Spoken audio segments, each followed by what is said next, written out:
What's up guys? My name is Brian, the owner of Engine Customs and Performance. Today I'm going to show you how to replace your stock radiator hoses on a Fiat 500 Abarth and replace them with a set of Mishimoto silicone radiator hoses. If you're interested in purchasing a set of these hoses for your Fiat 500 Abarth, you can do so directly on our website at ngencustoms.com. Let's get started. So let's go over the tools you're going to need to get the job done. Check it out. You're going to need a large and a small impact, a 17mm deep socket for the wheels, a Phillips head screwdriver or a Phillips head socket, as well as a T27 Torx Bit Socket for the front bumper. You're going to need an 8, 10, and a 13mm socket, a 10mm wrench for the battery, couple extensions, flathead screwdriver, and a hammer. All right, to get started, you want to make sure the front end of the vehicle is up in the air. You're going to want to remove the front wheels, the front bumper, and the lower skid plate. If you're not familiar with how to do that, we have a few of our videos that show you the step-by-step process, and we're going to link one of those videos in the description below.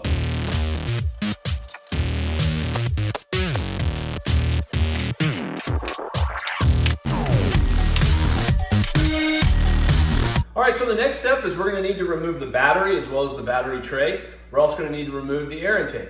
Now, depending on your setup, the removal process may be a little different. If you have a stock air intake system, that process will be slightly different than if you have an aftermarket one like we do. Also, for some of you, you may have an oil catch can installed, and depending on where it is located, like mine is located up front, you'll need to remove that as well. For those of you that need a step-by-step process on how to remove the battery tray, and your air intake, we're going to link a few more videos below so you can view that.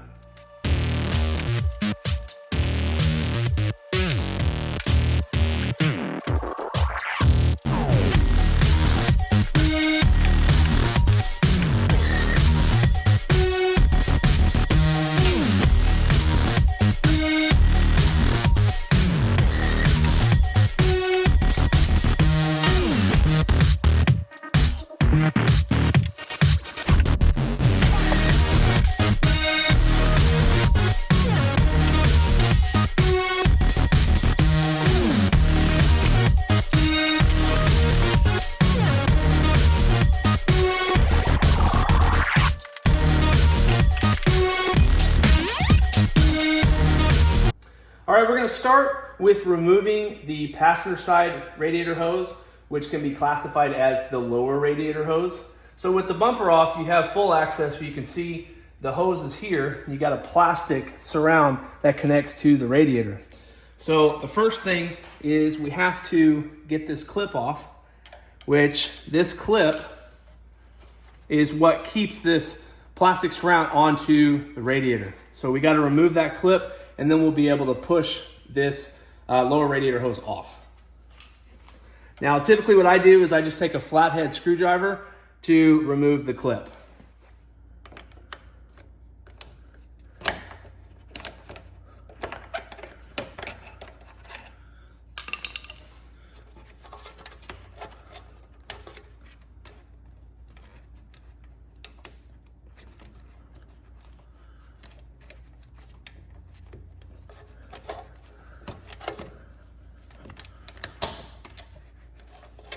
All right, gonna move that clip out of the way. All right, now we need to remove the radiator hose from the radiator. I will take a flathead and then take a hammer. You may have to do it on a few different parts of the hose, but it will come off. You just kind of have to work at it a little bit.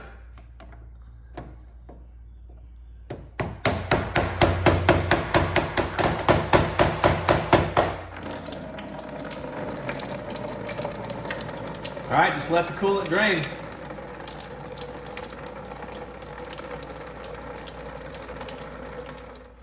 All right, as it's draining, once it starts slowing down, go ahead and remove the reservoir cap to relieve any additional pressure. And you may have more drain out, but let it drain for about 10 or so minutes to make sure you get as much as you can out. All right, next we need to remove this clamp from the same radiator hose. So it's a one-time use clamp. So what we're gonna do is we're gonna take a flathead, and you see where there's that opening there, and then we're gonna take a hammer to break it loose.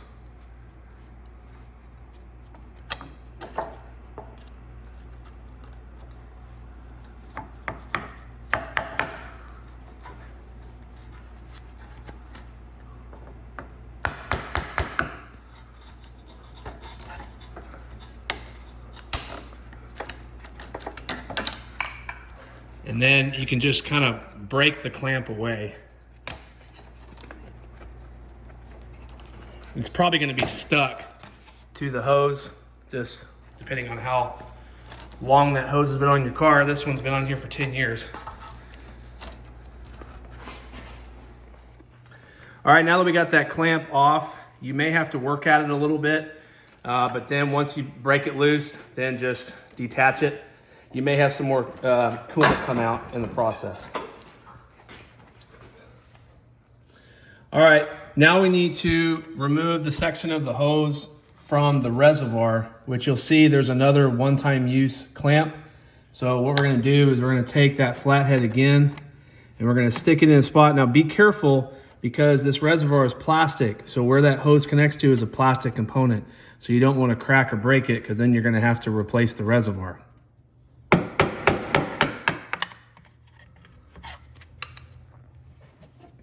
All right, now you can see the clamp is broken or broken off. So now that's loose. Now we just have to take that hose off of the reservoir. Now, as you can see, you usually have a little bit more space to have access to it, but I have a different washer fluid reservoir where it fills up right here. The factory one is a little bit smaller, and you have a little more space to get this off.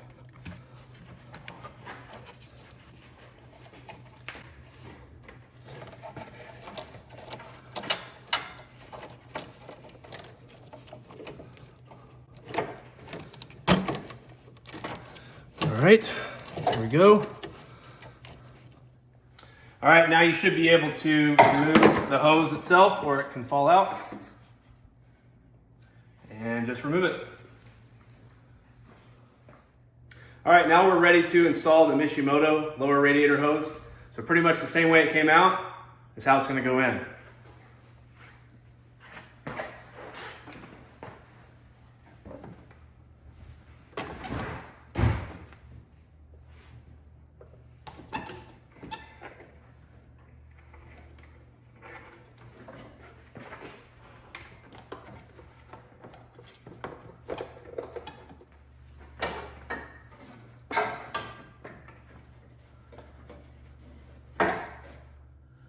All right, we're gonna attach it to the radiator itself. Sometimes you have to work it a little bit to get it to go on all the way, but it'll go on. And then once you see that it's all the way snug, and you can see here it's all the way forward, that's when you know it's completely on. And then push that clip up, and now it won't come off. All right, now we're gonna reattach this part of the hose.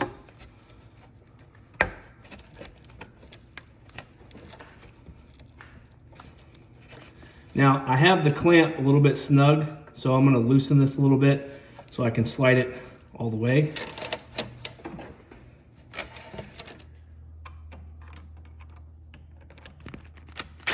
All right, I'm just loosening a little bit, so now I have a little more movement of the clamp, so I can move it all the way forward, like here. All right. And now I'm gonna tighten it down using an 8mm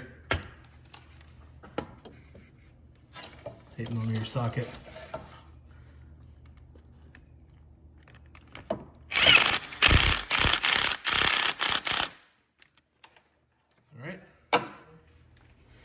All right, now we need to attach the final portion of the hose, but as you can see, pretty limited on space. So to make things a lot easier, I'm actually going to loosen this reservoir so I have more room. It's pretty easy. You just have a nut here, And then you have a bolt right here, and it takes a 10 millimeter.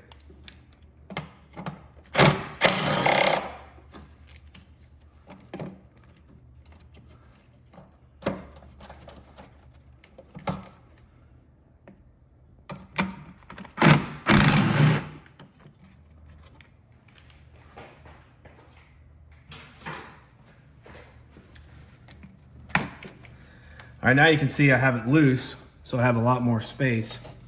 And then I can go ahead and grab the top part of this hose and I can stretch it a little bit.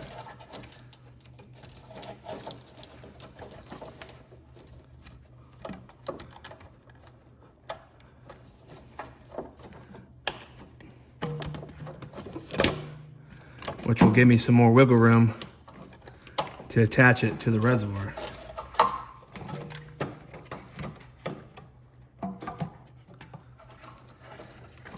Just have to line it up.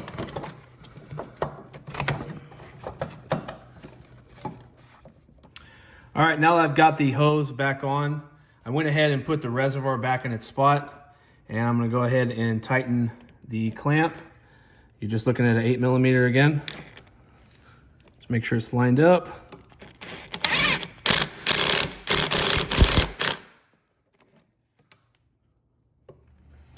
All right, now we're gonna go ahead and tighten the nut and the bolt back down to secure the reservoir. Just takes a 10 millimeter to tighten it down.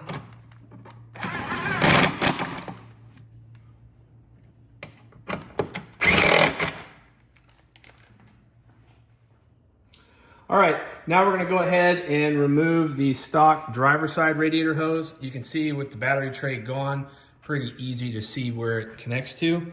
So we're gonna start here. You're gonna see it's got a one-time use clamp. So we're gonna put a flathead screwdriver in there to break it loose.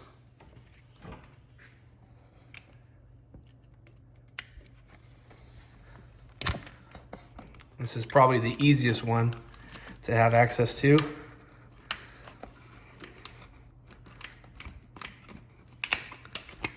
we go.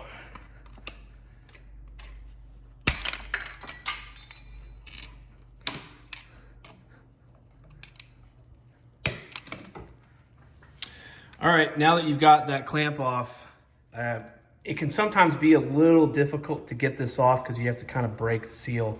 Again, this hose has been on here for 10 years.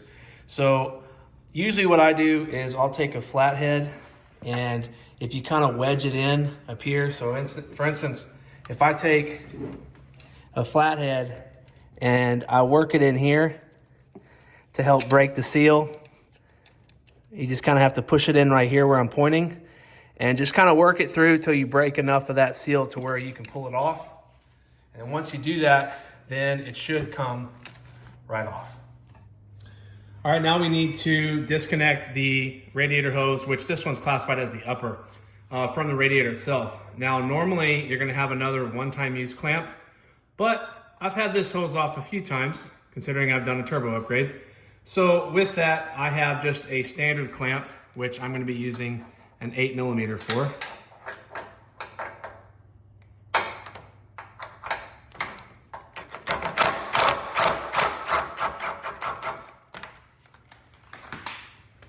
And I'm just gonna reach down in there and slide it off. All right, now be able to just pull it right out. All right, now we're gonna go ahead and install the Mishimoto upper radiator hose. But I wanna point something out. Now what you're gonna see on the stock hose, you're gonna see it says radiator, and then you're gonna also see that it says engine. So that's very important that you line the Mishimoto one up the same way as the stock one, because they're not labeled. So if you look here, if I do this, you see how this doesn't line up? But if I do this, lines up a lot better. So you want to make sure that you mark which end goes where. All right, now we're going to install the hose. We're going to start on the engine side.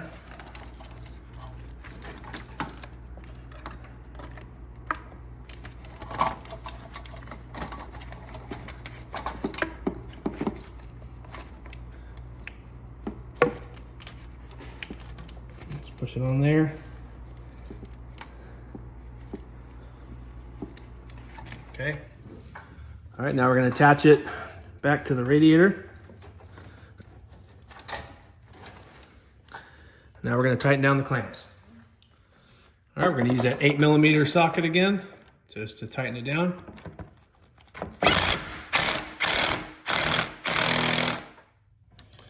All right, we're going to tighten this clamp again with an 8mm.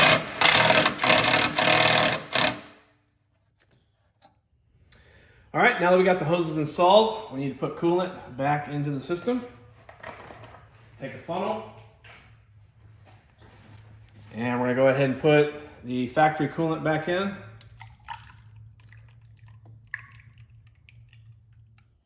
All right, once you've topped off the coolant, it's going to take roughly about a gallon, give or take. You just have to watch it, just make sure the reservoir is filled, and then you're done. All you have to do now is reinstall the battery tray in the battery, your intake, your front bumper, and your skid plate. Put the wheels back on, you're ready to go. So this concludes the video on how to replace your stock radiator hoses with a set of Mishimoto silicone radiator hoses on a Fiat 500 Abarth. If you're interested in purchasing a set of Mishimoto radiator hoses for your Fiat 500 Abarth, you can do so directly on our website at ngencustoms.performance.com. And if you liked the video, make sure to give it a thumbs up and hit that subscribe button and notification bell so you never miss any future install videos. And until next time, I'm out.